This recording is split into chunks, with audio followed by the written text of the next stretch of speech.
tinatanggihan ng tulong. Pero ang pangarap namin ay hindi isang araw na busog. Ang pangarap namin ay buhay na may dangal.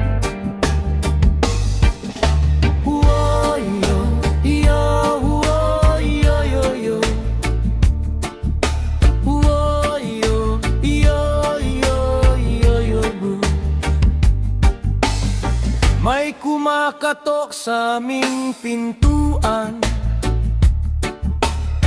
may dalang supot at pansamantalang lunas. Salamat sa tulong sa gitna ng unos. Pero bukas, muli na namang kakayod. Anak ko'y may pangarap na abutin. Ayokong lumaki, laging naghihintay. Mas gugustuhin kong pawis ang puhunan, kaysa sa pag-asang minsan lang dumaan. Hindi masama ang kamay na umaalalay kapag may bagyo at walang makakain. Pero mas maganda kung may pagkakataon na sariling paa ang siyang tatayo. Ayuda, salamat sa pagdamay, ngunit hindi rito nagtatapos ang buhay. Bigyan ng trabaho, bigyan ng pag-asa, para bukas ay wala nang nakapila.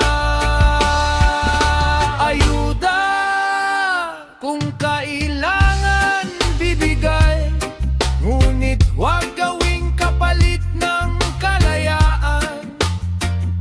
Kapag may hanap buhay ang bawat pamilya, mas matatag ang buong sambayanan. Hindi kami numero sa listahan, hindi kami larawan sa kampanya. Kami ang bumubuo sa bansang ito, sa pawis naming tahimik na dumadaloy. Kapag may patas na oportunidad, hindi na kami aasa sa biyaya. Ang tunay na tulong ay pagkakataon, hindi pangako nalilimot sa panahon.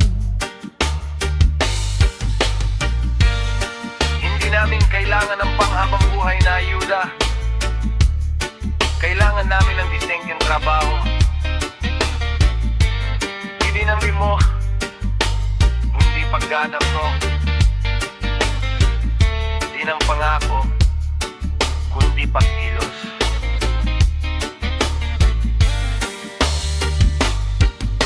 Ayuda para sa oras ng sakuna, ngunit trabaho ang lunas sa kahirapan. Kapag ang bawat isa'y may pagkakataon, mas matibay ang pundasyon ng bayan. Ayuda, salamat sa pagdamay, pero ang pangarap ay sariling tagumpay. Sabay-sabay nating itayo ang bukas na may dignidad ang bawat mamamayan.